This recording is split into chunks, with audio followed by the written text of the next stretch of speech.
Hola, bienvenidos a Entre Semana, donde vemos temas relevantes a la luz de la palabra de Dios. Dios con nosotros es una de las expresiones más escuchadas en épocas navideñas. Hoy, 25 de diciembre, hacemos una pausa de nuestra serie para reflexionar sobre la Navidad y toda la carga teológica que tiene para nosotros. Así que conversemos junto a Alex y a Marcelo sobre este gran, precioso e importante tema, aquí en Entre Semana. Todo el enfoque se centra típicamente en que Jesús vino al mundo para morir en la cruz. Él sería el medio para alcanzar el perdón de nuestros pecados y por lo tanto nuestra entrada a la familia de Dios, Juan 3:16.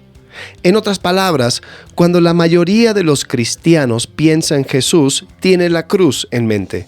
En eso se pierde algo. El hecho de que Dios se hizo hombre en Jesús se pierde un poco en el enfoque de la cruz. La mayoría de los cristianos no se da cuenta de que era necesario que Dios se convirtiera en un hombre por muchas razones, para cumplir con todos los pactos del Antiguo Testamento y anular los resultados de las rebeliones sobrenaturales de las que hablamos anteriormente. La esperanza de que los seres humanos todavía pudieran estar algún día con Dios para siempre se mantuvo viva por Dios negarse a eliminar a la humanidad o desechar el plan. Él continuó regresando a la humanidad, ofreciéndoles perdón y una relación con Él. Dios quería que ellos creyeran y demostraran su creencia viviendo en armonía con Él y entre ellos. Pero los hijos de Dios lo rechazaron a cada paso. Es como si cada vez que Dios decía, todavía puedes estar conmigo, cree eso y luego muéstrame dónde está tu corazón, el problema empeoraba. La Biblia usa la analogía de ovejas errantes sin pastor para describir esa inclinación. Ese es el kit del asunto. Eso viene del libro de ¿cómo dicen en español? ¿Tardío? Ajá. Michael Heiser. Sí. Cuando ya falleció Tardío. Sí. Tardío okay. Sí se dice así, ¿no? En inglés es late. Okay. Pero también en español. El ya difunto sería. Ya difunto, ¿no? QEPD. RIP para los... Bueno, él está en mucho mejor lugar. Está con el Concilio Divino. Exacto. Michael. Y él escribió un libro que es gratis y descargable en línea en español. Estoy colocando ya en las notas. En las notas para que pueda estar cuando ustedes estén escuchando, vean, descargo esto. Es un libro excelente. Se llama ¿Qué es lo que quiere Dios? De hecho, lo estamos usando como base para nuestra serie los domingos para hablar acerca de la Navidad. ¡Feliz Navidad! Exacto. Si estás escuchando hoy, jueves 25 de diciembre, lo siento mucho. Significa que no tienes mucho más que hacer. O tienes un día, dice, estoy libre y apareció. Puede que algunos escuchen hoy 25, otros ser. 26, otros puede que nunca escuchen este episodio. También. Mira, la semana entre el 25 y el 1 es una semana donde no se sabe muy bien qué día es. ¿Qué es lo que hay? Hay comida que sobró de fiestas pasadas y uno anda simplemente agarrando y haciendo sándwiches de diversas cosas.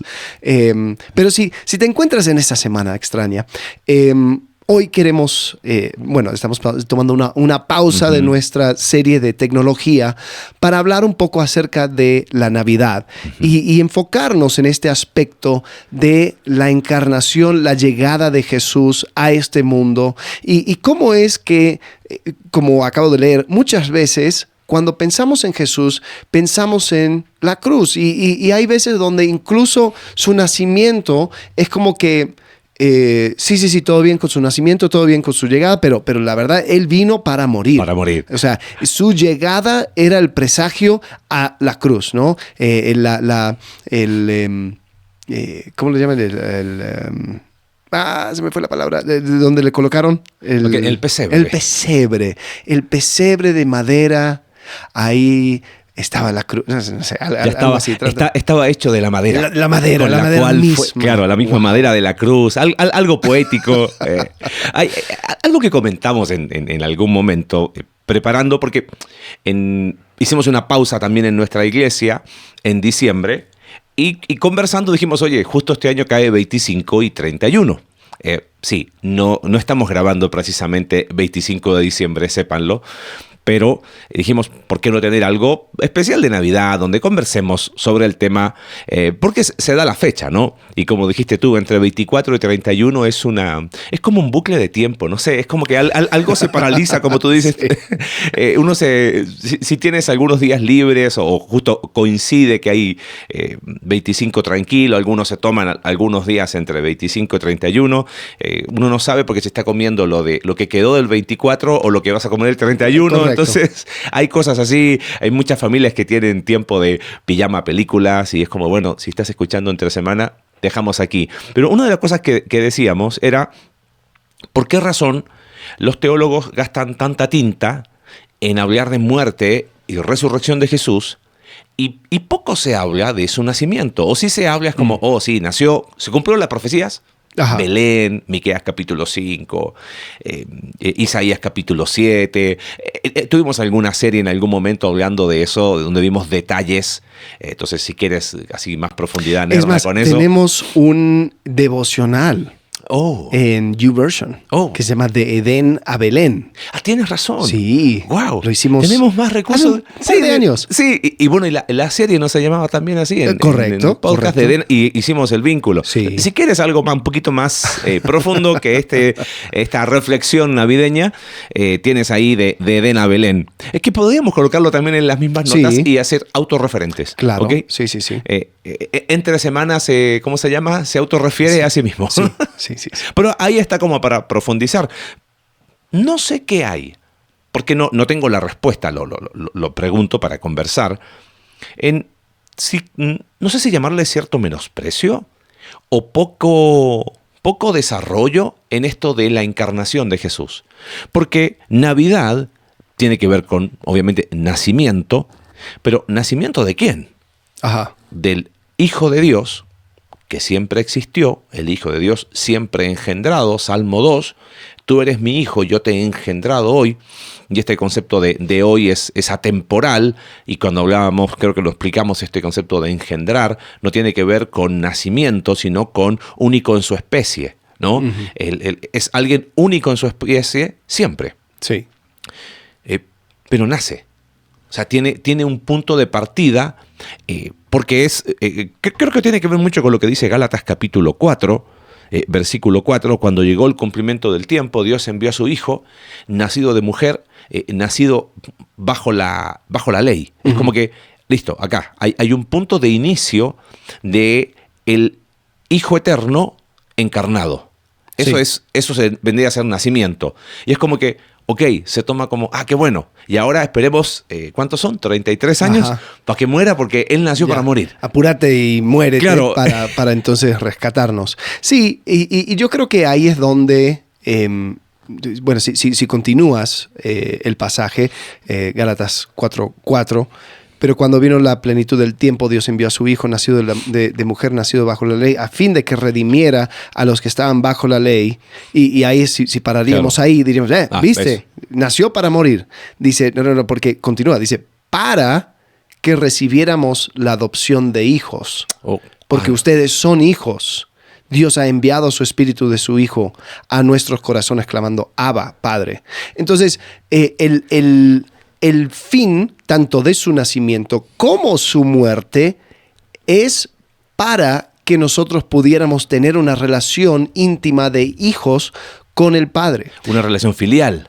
Correcto, y creo que esa es la clave que se pierde cuando hacemos mucho énfasis en la cruz o incluso simplemente decimos Él nació para morir. O sea, Él nació y murió para que pudiéramos ser hijos y hermanos de Cristo, ¿no?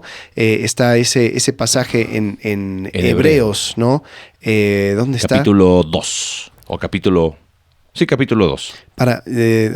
Dice... Bueno, ahí tiraste un par de bombas que la dejaste así como... ¿Para qué? Dice que para el... 2:11. 2:11. Sí. Ahí está. Dice 10, en efecto, a fin de llevar a muchos hijos a la gloria, convenía que Dios, para quien y por medio de quien todo existe, perfeccionara mediante el sufrimiento al autor de la salvación de ellos. Aquí tendríamos que meternos en hebreos, pero está buenísimo. Tanto el que santifica como los que son santificados tienen un mismo origen. Por lo cual Jesús no se avergüenza de llamarlos hermanos. Cuando dice, proclamaré tu nombre a mis hermanos, en medio de la congregación te alabaré. En otra parte dice, yo confiaré en él, y añade, aquí me tienen con los hijos de Dios que me ha dado. Por tanto, ya que ellos son de carne y hueso, él también compartió esa naturaleza humana para anular, mediante la muerte, al que tiene el dominio de la muerte, es decir, al diablo, y librar a los que por temor a la muerte estaban sometidos a esclavitud durante toda la vida. Sí. Y después dice, pues ciertamente no vino en auxilio de los ángeles, sino de los descendientes de Abraham. Okay. El autor de Hebreos era un tirabombas, ¿eh? Cada versículo es... Por eso era preciso que en todo se pareciera a sus hermanos, para ser un sumo sacerdote fiel y compasivo al servicio de Dios, a fin de obtener el perdón de los pecados del pueblo. Por haber sufrido el mismo la tentación, puede socorrer a los que son tentados. Sí, y después en Romanos capítulo 8, Ajá. versículo 28, dice, versículo muy, muy famoso, pero pongámoslo en su contexto. Y sabemos que para los que aman a Dios, todas las cosas cooperan para bien, esto es, para los que son llamados conforme a su propósito, porque a los que de antemano conoció, también los predestinó a ser hechos conforme a la imagen de su Hijo, fíjate, dice, para que Él, Jesucristo, sea el primogénito entre muchos hermanos. Entonces, hay una idea de familia, ¿no? Hay una idea de familia, hay una idea de Jesús como hermano nuestro, y esto se remonta a Génesis. Cuando nosotros vemos en Génesis, vemos a Dios creando el ser humano a su imagen y semejanza, caminando con ellos en el jardín, realmente creando un ambiente colaborativo y familiar. Bueno, Heiser habla mucho acerca de esta familia de Dios. Metámonos un poco en esto. Nuestra serie de diciembre de la iglesia, partimos aquí con el deseo original y no me acuerdo, alguien me dijo, creo que fue Julia que me dijo, ¿te quedaste con ganas de decir más cosas con esto de la familia? Para eso existe este podcast. Entonces le dije, tranquila, que el 25 de diciembre vamos a explayarnos. Bueno, una de las ideas iniciales del nombre de este podcast era el tintero, ¿no? Era como que lo que quedó. ¿Verdad? Tienes razón, el tintero era una de las nombres que quedó en el camino. Sí, Okay. pero bueno. El libro podría llamarse El Tintero. Oh. Lo que no grabamos en entre semana. Podría ser lo que no pudimos grabar. Antes de meternos en familia, quiero quizás, ¿cómo sería? No es la palabra equilibrar, pero no nos malinterpreten diciendo que la cruz no es necesaria o que menospreciamos la cruz o que la madera del pesebre no es la madera de la cruz y todas esas cosas poéticas. Es una cuestión de énfasis. Y es una cuestión de propósito, porque cuando la cruz fue un medio. Bueno, ahí quiero llegar. Ajá. Porque, por ejemplo, uno de los teólogos que más citamos, y a mí me gusta mucho su teología sistemática, a Millard Erickson, para mí es de las más recomendadas hoy, pero hablando en el capítulo de la humanidad de Jesús, capítulo 34, dice la importancia de la humanidad de Cristo. La importancia de la humanidad de Jesús no se puede subestimar, ya que el asunto de la encarnación es soteriológico, o sea, pertenece a nuestra salvación. Y ahí, lamentablemente, se me cayó Millard. O sea, no es que se me cayó, pero digo, en serio, solo el tema es soteriológico. Tiene que ver con la brecha entre Dios y los hombres, y eso tiene que ver con una cuestión de teología bíblica y de cuál es el relato mayor, cuál es la historia mayor de la Escritura. Redención no puede ser el tema unificador de la Escritura, porque dejaríamos afuera Génesis 1 y 2. Uh-huh. Y uno dice, bueno, son 2 capítulos, sí, pero son 2 capítulos que explican capítulo 3. Tiene que haber un paraguas más grande de historia. Y encarnación creo que trasciende el tema soteriológico y tiene que ver con una cuestión de la razón de por qué Dios creó a la humanidad. Uh-huh. ¿No? Por eso que quería tomar eso, porque no es que está mal, sino que es lo soteriológico vendría a ser un aspecto de un paraguas más grande. Ajá. Pero si el paraguas es soteriológico en cuanto a la encarnación de Jesús, una vez se lo escuché a Samuel Pérez Millos. Él dijo, la encarnación... No, ¿cómo lo dijo? Lo dijo así. La encarnación no es instrumental. O sea, Jesús no se hizo hombre, tomó un cuerpo para sí, para simplemente morir en una cruz. Dice, la encarnación es ontológica, es Dios hecho hombre una vez para siempre hombre, porque es ontológico, es la forma en que se relaciona con nosotros. Lo dijo en una predicación, leí en su libro de Cristología, me mareé un poco por la forma que tiene de escribir, pero creo que hay algo ahí. A veces el exagerado énfasis en lo soteriológico hace que la encarnación se transforme en algo instrumental. Ok, tomó un cuerpo, ¿y por qué se encarnó? Porque tenía que morir. Se murió y listo, resucitó y chao. Pero hay cosas que quedan sin resolver, o más que sin resolver, que se pierden y que se hace un énfasis tanto en lo soteriológico que se pierde quizás ese deseo original de Dios, que es el que tú estabas mencionando, que vamos a ir ahí. Correcto, y creo que una de las cosas que se pierde es el hecho de que Jesús vino, tomó un cuerpo y nunca se deshizo de tal cuerpo.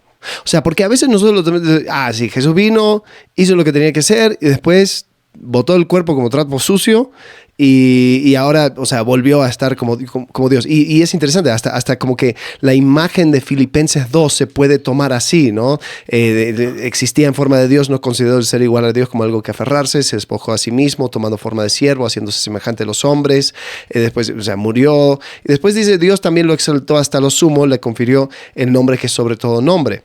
Ahora, a veces en ese crucicentralismo se puede imaginar de que esa exaltación era Dios o Jesús abandonando, dejando a un lado su cuerpo humano porque ya cumplió su función y ahora vuelvo a ser como Dios, lo cual no es cierto. Él, al tomar su cuerpo, Él resucita y Él llega a la diestra del Padre con cuerpo. Y creo que al desenfatizar el nacimiento de Jesús, estamos desenfatizando la humanidad de Jesús también. Porque al ser la cruz, y ojo, o sea, como reitero lo que tú dijiste, no estamos menospreciando la cruz, pero tenemos que entender que la cruz es el medio para ese fin. El gozo puesto delante de Jesús era ser entronado entre muchos hermanos y una vez más unir la familia de Dios. Bueno, agarremos todas esas cosas, entronado, familia, tratemos de mezclarlos en la juguera de capítulo 1 y 2 desde la perspectiva de,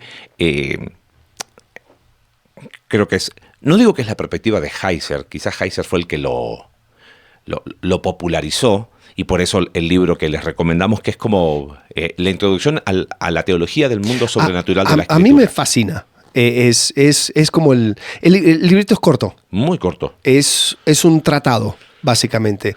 Pero hay veces donde dices, un folleto es muy corto y darle un libro de la Biblia es muy largo. Es muy largo. Esto es como en resumidas cuentas, la historia, la gran historia de la humanidad que tenemos que contar a cualquier persona al que vamos a invitar a una fe en Jesucristo. Bueno, entonces vamos a Génesis 1, capítulo 1. Hacemos hipervínculos tenemos profundo el mundo sobrenatural de la Escritura, o sea, de la Biblia en el podcast. No sé qué episodio fue, el del mundo sobrenatural, pero ya tiene sus añitos, ¿no? Cielos y tierra son las dos dimensiones que la Biblia, toda la Escritura uno las ve, ¿no? El video que lo hemos comentado mucho, de Cielos y Tierra de Bible Project, que creo que ahora se llama, ¿cómo es? Voy a colocar el link también. Muestra estas dos dimensiones juntas en Edén. Cielos vendría a ser la dimensión sobrenatural, no espiritual, sino sobrenatural, y tierra la dimensión natural. ¿Por qué no espiritual? Porque nosotros tenemos una dimensión espiritual como seres humanos. En ese mundo sobrenatural existen seres espirituales, ¿no? Que ya hemos hablado de ellos, y de alguna manera, este Génesis 1 de hagamos al hombre a nuestra imagen y semejanza, hay varias probabilidades de interpretación. Una es un lenguaje trinitario, poco probable porque el desarrollo del concepto trinitario, si bien tiene, ¿cómo se llama? hay cosas que están como un poco claras en el Antiguo Testamento, pero que anticipan una doctrina que es clara en el Nuevo. Verla ahí sería estirar demasiado el texto.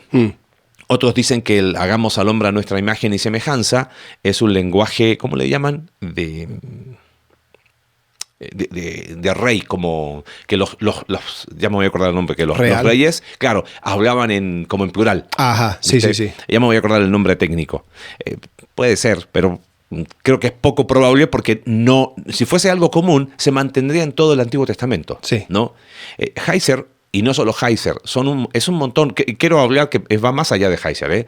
John Walton, autor del comentario NBI de Génesis, NBI con la aplicación que está solo en inglés, él tiene la misma posición.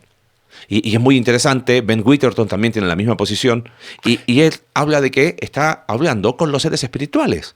Porque los seres espirituales eran la familia de Dios sobrenatural. ¿Por qué decimos la familia de Dios? ¿Cuál es el nombre que se le daba a los seres espirituales en el Antiguo Testamento?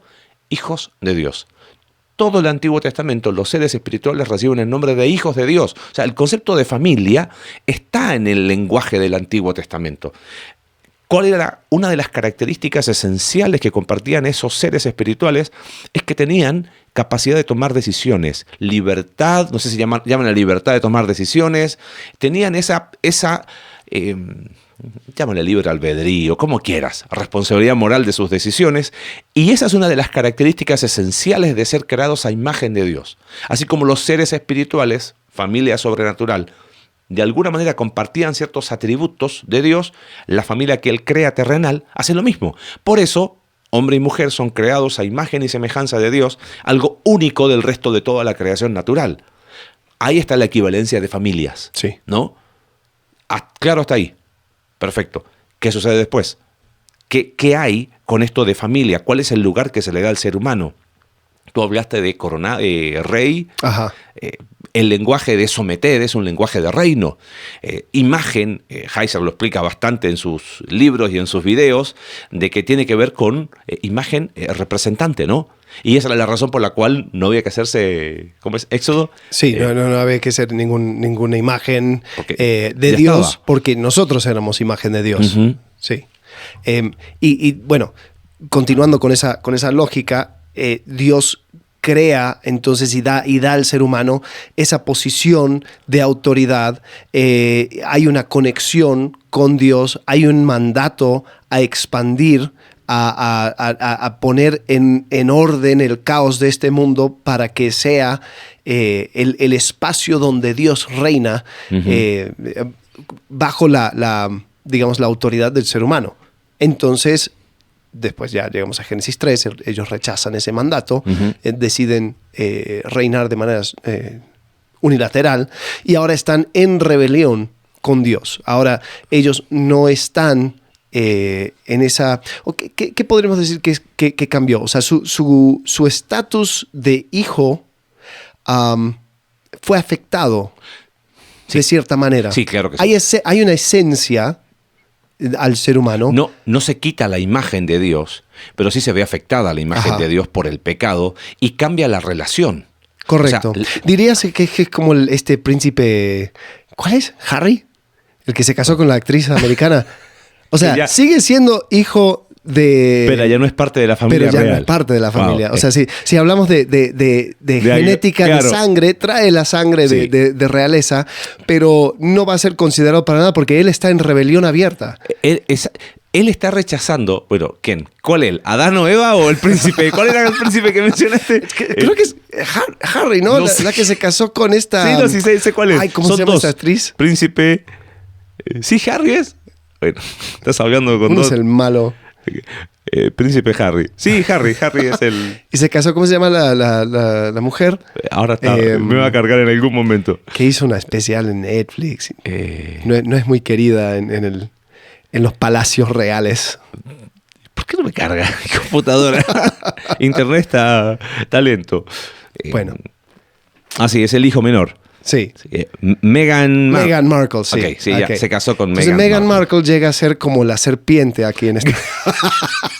Para que entienda. Claro, entonces le haces un examen de ADN al príncipe Harry y él sigue siendo sí, real. Entonces, Adán y Eva siguen siendo humanos. No es que pierden su condición de ser humano, pero la relación cambia porque hay un estado de rebeldía, hay un rechazo Por rechazo. abierto. Claro. Rechazo de los hijos. Sí. Sí. Sí, entonces, yo quiero vivir fuera del ámbito de Dios.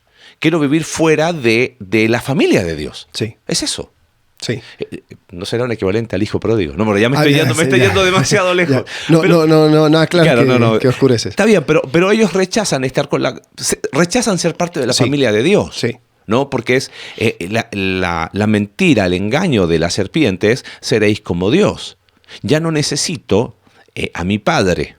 O ¿no? sea, y aquí es donde entramos en un tema hipotético, ¿no? Porque si decimos, en Edén estaba unida cielo y tierra de tal forma de que no había necesidad de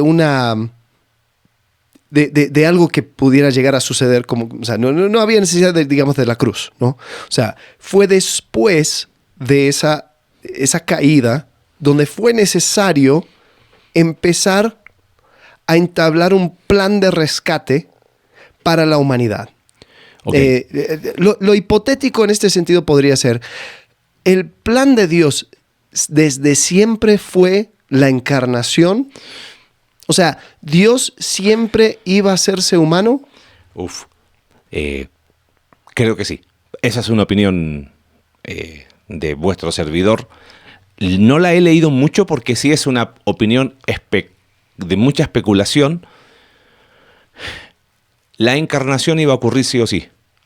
La muerte en la cruz vino a causa del pecado. ¿Por qué la encarnación iba a ocurrir sí o sí? Es una cuestión filosófica teológica. Tenemos a Dios, Dios es espíritu, que solamente quien comparte su esencia puede estar con él, de una manera en comunión íntima. Ajá. Eso es lo que dice Juan 1.1. En el principio era el verbo, y el verbo era con Dios. Esa preposición pros, ¿no? Y en el principio era, ¿cómo? Y ahí el verbo era pros theon. Tiene que ver con una cuestión de igualdad. O sea, tú y yo estamos, o Marcelo está pros Alex. ¿Por qué? Porque compartimos una igualdad de que ambos somos seres humanos. Mi mascota no podría estar pros conmigo porque no compartimos la misma esencia, no estamos en el mismo nivel, por decirlo de alguna manera. Solo el Hijo comparte esa igualdad con el Padre, y eso tiene que ver con Trinidad, ¿no? Es el ser de Dios que existe en tres personas. Y Heiser lo explica en su librito. O sea, la encarnación fue posible por una cuestión trinitaria, ¿no? Ahora, Dios, Espíritu, ¿cómo hace? Hace una familia que es creada a su imagen, Adán y Eva, pero que no son, en esencia, igual a Él. Entonces, es como que se crea no sé si la palabra correcta sería desfase, pero ¿cómo hace este Dios, que es toda santidad, todos sus atributos, convivir con una creación que bien está sin pecado, pero no es perfecta como Dios? Suelo hacer esas preguntas a veces cuando antes hacía clases. ¿La creación era perfecta? Sí. ¿Perfecta como quién? No dice en la Escritura que era perfecta. Dice que era buena en gran manera. Porque si fuese perfecta como Dios, estaríamos hablando de que la creación, la naturaleza es Dios, y de que sería un panteísmo. Ajá, ¿no? sí. Entonces, este ser humano, ¿cómo hace para convivir? Aquí tengo el micrófono para los que nos están viendo. Hay algo que... no sé si la palabra es interfaz, pero alguien tiene que mediar de alguna manera. Entonces son muchos los teólogos que dicen que es la segunda persona de la Trinidad, preencarnada, la que se manifiesta al ser humano. Hipotético. Y si no hubiese pecado el ser humano, ¿cómo hubiesen convivido? ¿Cómo el ser humano fue capaz de escuchar la voz de Dios en Génesis? Ajá. Tiene que haber alguna manera, una forma de mediar entre dos mundos que son diferentes. Ahora, esto podría haber sucedido a través de una elevación del ser humano. Sí. O sea, a mí me encanta esta trilogía de ciencia ficción de C.S. Lewis. C.S. Lewis no solamente escribió Narnia, sino que también escribió una trilogía del espacio donde viaja. ¿Cómo se llama la primera?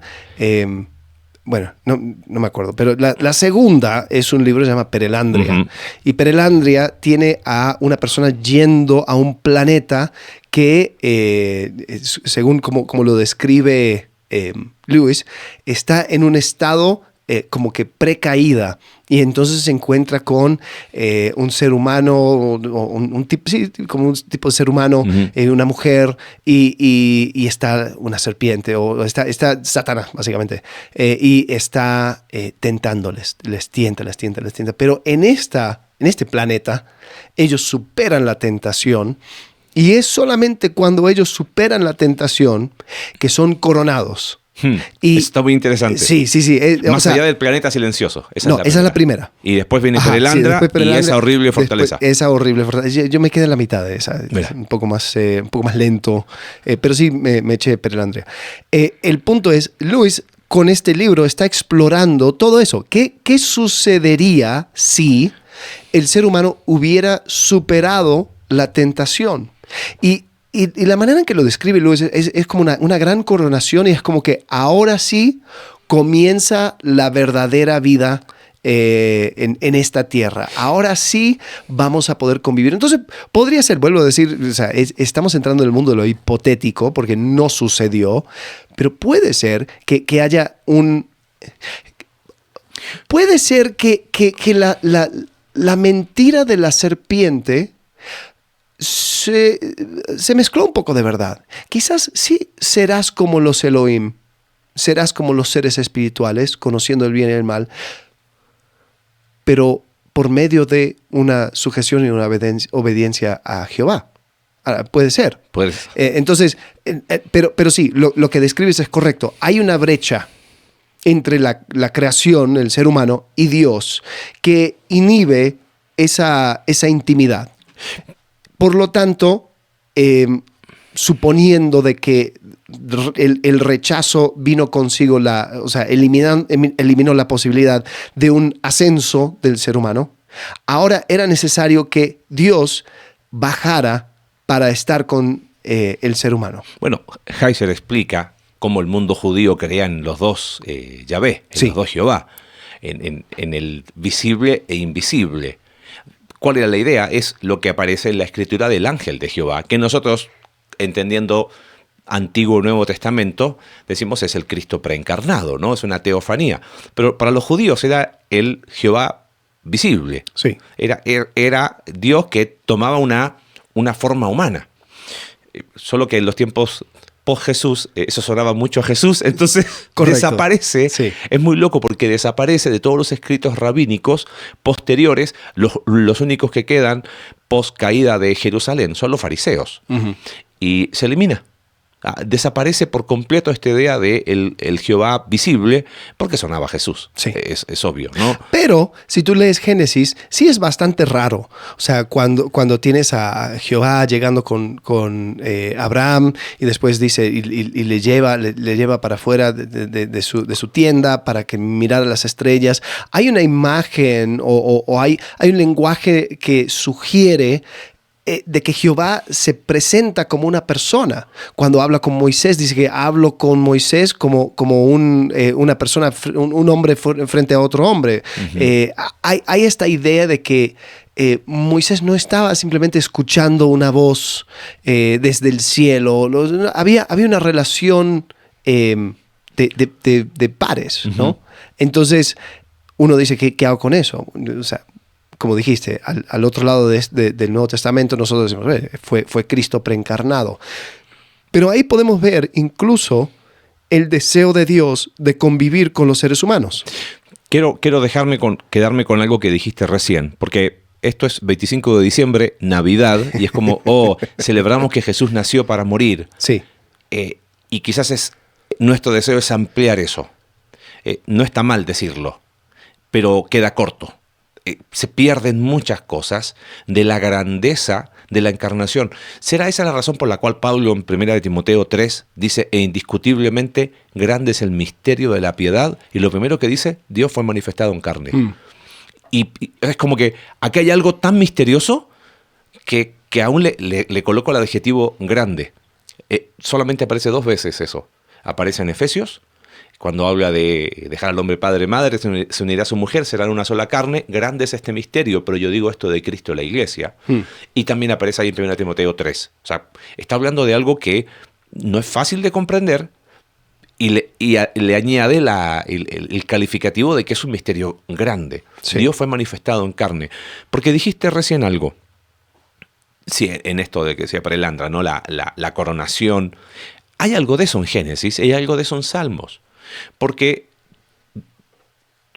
coloca a Dios al hombre y dice, sometan, ¿no? Les da potestad, les da autoridad para sojuzgar la tierra. Eso es un lenguaje real, ¿no? Fíjate, Salmo 8. Oh Señor, soberano nuestro, cuán glorioso es tu nombre en toda la tierra. Has puesto tu gloria sobre los cielos, con la alabanza que brota de los labios de los pequeñitos. Cuando contemplo los cielos, obra de tus dedos, la luna y las estrellas que allí fijaste. David está mirando la creación y dice, me pregunto, ¿qué es el hombre para que en él pienses? ¿Qué es el hijo del hombre para que lo tomes en cuenta? O sea, ¿quién es el ser humano? Lo hiciste poco menor que los ángeles. O sea, hay una realidad con el mundo sobrenatural, los seres espirituales, pero después dice, lo coronaste de gloria y de honra. Sí. Le diste dominio sobre la obra de tus manos, todo lo pusiste bajo sus pies. ¿Qué es eso? Es lenguaje de reino. O sea, perdió la oportunidad Adán. Bueno, el Hijo recupera eso, claro. Pero para poder hacerlo necesita de alguna manera encarnarse para poder ser coronado como el humano perfecto. Este versículo es citado por Hebreos. Lo dijiste recién. Porque en Hebreos, si no me equivoco, sí, Hebreos, y en Hebreos 1 empieza a hablar de los ángeles, que el Hijo es mayor que los ángeles en su preexistencia, pero después él viene y se toma forma de hombre. Entonces, Dios no puso el dominio de los ángeles, al dominio de los ángeles, el mundo venidero de que estamos hablando. ¿A quién lo puso? Y cita el Salmo 8. ¿Quién es el hombre para que en él pienses? ¿Y quién es el hijo del hombre para que lo tomes en cuenta? O sea, el autor de Hebreos reconoce que el dominio del mundo venidero no lo puso a los seres espirituales, lo puso a la familia terrenal. Sí. Y si Dios puso bajo él todas las cosas, entonces no hay nada que no esté bajo su dominio. Ahora bien, es cierto que todavía no vemos que todo esté sometido a él. Sin embargo, vemos a Jesús. Y el autor de Hebreos, cuando cita a Jesús, está refiriéndose específicamente a su encarnación. Es muy específico que él toma a Jesús en algunos momentos para hablar, a no ser que diga Cristo en los días de su carne. Ajá. Jesús, quien fue hecho un poco menor a los ángeles. O sea, está hablando de humanidad. Sí.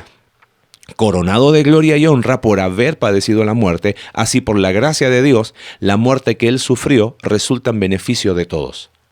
Y empieza a desarrollar lo que tú citaste recién, que para llevar muchos hijos a la gloria, él fuese, no se avergüenza de llamarlos hermanos. O sea, la encarnación tiene una grandeza tal que tiene que ver con que Jesús no se avergüenza de unirse, o Dios en Jesús, no se avergüenza de unirse a su familia. A mí es lo que más me encanta del libro que dijiste de Heiser, que Dios no solo tiene el deseo de tener una familia humana, sino que aún la procura, y si ese costo implica morir por su familia, lo va a hacer con tal de unirse a ella. ¿Cómo se une? Se une de una manera, lo que citábamos de Samuel Pérez Millos, no instrumental. Ajá. Ok, toma un cuerpito por 33 años y ahí te va. No, lo toma de manera eterna, porque lo que tú dijiste, Cristo resucita, la manifestación del Hijo es Cristo resucitado, vuelve Cristo resucitado, y Apocalipsis constantemente habla del trono de Dios y del Cordero. El trono de Dios y del Cordero. ¿Por qué razón? Porque ahí está el Cristo resucitado. Sí, sí. Y o sea, 1 Timoteo 2:5, porque hay un solo Dios, también un solo mediador entre Dios y los hombres, Cristo Jesús, hombre. Esto está hablando acerca de después de su ascenso. O sea, no, como dijiste, no desechó su cuerpo, sino que eternamente ahora Él está asociado con la humanidad porque Él tomó cuerpo de humano. Él es la primicia de la resurrección, en que Él tiene ahora el cuerpo glorificado, pero sigue siendo cuerpo. Entonces, creo que ahí es donde podemos entonces apreciar de que, o sea, sí, hay veces donde el sobreénfasis en la cruz crea una distorsión incluso acerca de nosotros mismos. Algunos como que tratan de hacer de esto un tema acerca de su gloria. Es como que Dios puso en movimiento este plan, los seres humanos pues lo arruinaron, pero Jesús, para su gloria, no iba a desechar el plan porque tenía que funcionar para que Él sea glorificado.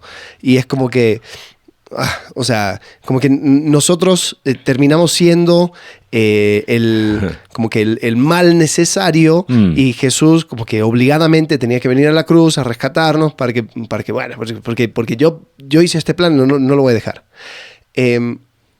Cuando lo podemos ver en esta dinámica como amor, en el sentido de que Dios creó una familia y quiere estar con su familia, y si sus hijos se rebelaron, y eso solamente trajo destrucción, pero Dios constantemente a través de los tiempos fue ofreciendo una manera en que Él pudiera convivir con su familia. O sea, lo vemos con Abel, por ejemplo, cuando Jehová llega y dice, Abel, o sea, el pecado está a la puerta y su deseo es para ti, pero tú lo puedes resistir.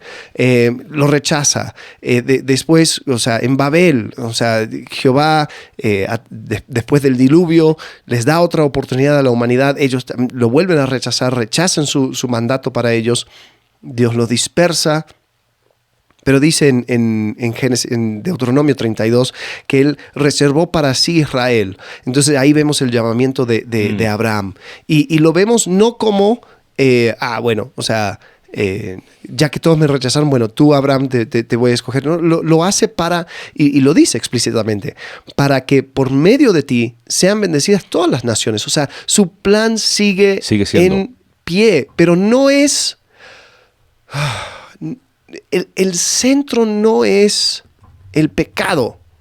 El centro no es, mira, tengo que hacer algo porque claro, toda esta injusticia, pues alguien tiene que morir. ¿Qué hacemos? Sí. Y yo, por gloria a mi nombre, no voy a destruir todo el planeta.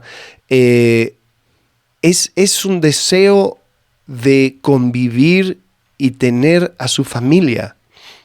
Entonces, quiere mostrar bendición a su familia, pero ellos no lo ven. Entonces dice, voy a mostrar bendición a mi familia a través de Abraham. Y viéndolo a través de este lente es curioso porque si tú ves la familia de Abraham, no eran justos. Eran terribles. Eran terribles. Un montón de mentirosos y personas que continuaban cometiendo los mismos errores. Pero ¿qué había? Había fe. Había lealtad, es decir, ¿sabes qué? Solamente Jehová es Dios, solamente a Él le voy a seguir. Tengo mis deslices, tengo mis momentos de flaqueza, pero regreso a Jehová. Y Jehová bendice eso, y lo bendice de tal manera que los demás lo ven. Hey, sabemos que Dios está con ustedes. Entonces, cuando va haciendo esto, continúa habiendo rechazo. Y la llegada de Jesús es la llegada de Dios en carne para Él mismo ser el representante que la humanidad no pudo ser. Y ahí es donde los pactos empiezan a tomar sentido y pueden tener su cumplimiento en Jesús, donde se entiende mejor por qué razón Pablo no solamente habla de la muerte, habla de la vida de Jesús. Por ejemplo, en Romanos capítulo 5, versículo 10, y siendo enemigos, fuiste reconciliados. Esto lo dije de memoria y después se me va a olvidar. Mejor lo leo. Romanos 5, 10, dice Reina Valera, porque si somos enemigos, si siendo enemigos fuimos reconciliados con Dios por la muerte de su Hijo, mucho más, estando reconciliados, seremos salvos por su vida. Ajá. O sea, ¿y la vida de qué? Gálatas 2:20, he sido crucificado con Cristo, ya no vivo yo, ahora vive Cristo en mí, pero lo que ahora vivo en la carne, lo vivo en la fe del Hijo de Dios. O sea, este concepto de vida intercambiada, de estar en Cristo, yo en Él y Él en mí, trasciende la muerte. No estoy con eso minimizando la muerte. Vamos a hacer un episodio en Semana Santa de por qué no menospreciar la muerte de Jesús. No estamos menospreciando la muerte de Jesús. Estamos hablando de que la encarnación va más allá de, ¡ay, qué lindo el niño Dios! O sea, hoy 25 de diciembre, quizás ayer cenaste bastante lindo, estuviste en familia y quizás ahí hay un lindo gancho. Ese concepto de familia es lo que está en el corazón de Dios al hacerse hombre. Bueno, si todavía falta quizá una junta y te toca hacer una lectura o algo así, porque, bueno, tú lo dijiste hace un par de domingos, lo que menos queremos es ponernos todos espirituales en Navidad, porque... Qué cómodo, ¿no? O sea, acabamos con la glotonería, ahora con los regalos comienza la avaricia y la envidia, y lo que menos queremos es, recordemos al niño Jesús, ¿no? Pero creo que hay una oportunidad muy linda para hacer esta reflexión acerca de la humanidad de Jesús. La pregunta es, ¿cuándo comenzó la salvación? Cuando usamos la palabra salvación, lo ligamos con la cruz. Pero si leemos Lucas capítulo 2, versículo 25, dice, había en Jerusalén un hombre que se llamaba Simeón. Este hombre justo y piadoso esperaba la consolación de Israel y el Espíritu Santo estaba sobre él. Y por el Espíritu Santo se le había revelado que no vería la muerte sin antes ver al Cristo del Señor. Movido por el Espíritu fue al templo y cuando los padres del niño Jesús lo trajeron para cumplir por él el rito de la ley, Simeón tomó al niño en sus brazos y bendijo a Dios diciendo, ahora, Señor, permite que tu siervo se vaya en paz conforme a tu palabra, porque mis ojos han visto tu salvación. Ahora, Simeón no dijo, ahora, Señor, aguántame otros 33 años para que vea tu salvación. La salvación llegó en la persona de Jesús, de Dios encarnado. La salvación llegó porque Dios se hizo hombre y decidió vivir entre nosotros, aún o a pesar de todo el rechazo que teníamos, que nosotros habíamos mostrado hacia Dios. Y Él llegó. O sea, es curioso que aún antes de nacer hubo rechazo, no hubo lugar para él en el mesón. Entonces podemos ver de que nadie quería hacerle espacio, pero él llegó. Y él llegó para poder estar con su familia rebelde, pero él, como familia rebelde, él iba a ser el intercesor. Ahora, siendo Dios y humano, él podía representar a la humanidad. Ahora, el tema de la cruz, Heiser habla de la cruz en este libro como un misterio. Está genial. Tenemos tiempo, total es 25, así que... Es increíble cómo, o sea, muchas veces nosotros decimos, la cruz, obviamente tenía que morir, ¿no? Jesús incluso en el camino de Emaús era como que, ¿por qué era necesario que viniera y muriera? Pero la verdad esa perspectiva solamente toma sentido cuando lo miras para atrás. Pero hacia adelante, ¿qué iban a saber? O sea, si las fuerzas, los poderes y las potestades, los seres espirituales que también estaban en rebelión en contra de Dios, vieron que Dios se hizo hombre, pues entonces, o sea, si ellos lo ven, dicen, wow, ahora Dios está con el ser humano, ahora Él está volviendo a unificar esta familia, pues entonces tenemos que matarle para que este plan no continúe. Herodes. Claro. La matanza de los niños. ¿Impulsado por quién? Por la serpiente que estuvo en Génesis. Sí. Perdón, en Edén. Que sabía esto de que un descendiente, la simiente de la mujer, En el libro, ¿cómo dice? Satanás y sus secuaces, tonto y retonto, ¿viste que dice Heiser? Sí. Porque es como que no sabían. ¿Por qué lo querían matar? Si la muerte iba a ser lo que iba a beneficiar. Ajá. Pero ellos no sabían. Por eso, Heiser en otros libros explica el lenguaje críptico de, pero no digan nada esto de la muerte y resurrección. No, manténgalo acá. No lo publiquen hasta que se hizo visible y cosa conocido, ¿no? C.S. Lewis creo que lo plasma muy bien en su primer libro no es el cronológico, pero fue el primero que escribió, León, la bruja y el ropero. Y en la película también está muy bien dramatizado porque es la fiesta que están teniendo, matando al león, matando a Aslan. Y el dolor que tenía, Lucy es la que está mirando. Sí.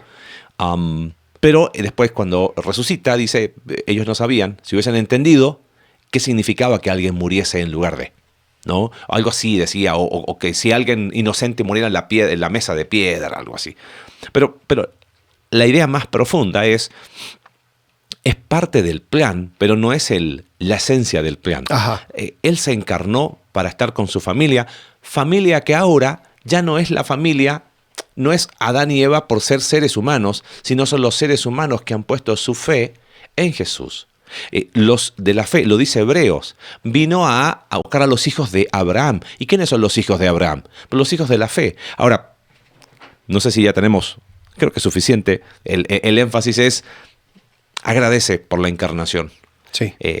Vino a estar con nosotros. Y ese eco uno lo ve en Apocalipsis. Fíjate, vi un cielo nuevo y una tierra nueva, porque el primer cielo y la primera tierra habían dejado de existir, lo mismo que el mar. Vi además una ciudad santa, la Nueva Jerusalén. Ya no es un ¿cómo se llama? Un jardín, ahora es una ciudad, que bajaba del cielo procedente de Dios. O sea, se vuelve a unir cielos y tierra, ¿no? Preparada como una novia hermosamente vestida para su prometido. La Reina Valera habla de una esposa ataviada para su marido. Y hay una gran voz, y eso no tiene que ver con familia, está interesante. Sí, o sea, claro. Pensando en los ecos de familia, ¿no? Y hoy una potente voz que provenía del trono y decía, aquí, entre los seres humanos está el santuario de Dios. He aquí el tabernáculo de Dios con los hombres. Él habitará en medio de ellos y ellos serán su pueblo. Dios mismo estará con ellos y será su Dios. Ahí está este deseo de estar juntos, claro, ¿no? Y es interesante esto dice pueblo. Laos, la palabra griega, nunca se refiere a individuos solos. Es una unidad colectiva. Y creo que eso es parte de la esencia de lo que Dios quiere hacer. Él vino a redimir un pueblo, vino a redimir hacer una familia. Claro que Él te salva de manera personal, pero otra vez, ciertos énfasis distorsionan. Sí, él me salvó y yo voy a estar, él y yo, juntitos caminando por las calles de oro. No, vino a ser una familia. Exacto, y el lenguaje de adopción, por ejemplo, cuando tú eres adoptado de manera individual, pero no eres adoptado para que sea solamente tu relación con tus padres. Tú eres adoptado ahora para ser parte de una familia. Entonces, cuando uno es adoptado y tiene otros hermanos, pues ahora es hermano de, ahora es hermana de. Entonces, ese concepto familiar creo que es lo que se está expresando en Apocalipsis. Sí. Y cierro otra vez capítulo 22, ya no habrá maldición, el trono de Dios y del Cordero. ¿Ves? En Apocalipsis constantemente está el trono de Dios y del Cordero. ¿Cómo? ¿Son dos dioses? ¿O tiene que ver con el Cristo encarnado, para siempre encarnado? Ahora con un cuerpo resucitado. Y nosotros seremos semejantes a Él porque le veremos tal como Él es. Lo verán cara a cara, sus siervos lo adorarán, lo verán cara a cara y llevarán su nombre en la frente. Eso cierra Él. Señor, gracias por la Navidad, gracias por acercarte tanto que se hizo como uno de nosotros, para poder ser ese primogénito entre sus hermanos. Eso hace la diferencia. Sí, sí. Entonces, creo que es necesario volver a poner a la Navidad, el nacimiento de Jesús en su lugar, reconociendo de que es la muestra de Dios queriendo estar con sus hijos, con su familia, a través de la cruz redimirlos, pero su encarnación es ese comienzo de la salvación. Él vino, Él llegó, Él convivió entre nosotros para entonces representarnos delante del Padre, para rescatarnos, redimirnos y ser entronado como el primogénito de muchos hermanos. Así que, feliz Navidad. Así es, nos vemos Próxima próximo semana. jueves. Hasta luego. Gracias por acompañarnos en un capítulo más de Entre Semana. Si quieres ser parte de este proyecto y apoyar financieramente para generar más recursos para tu crecimiento espiritual, en la descripción del episodio está el link para poder realizarlo.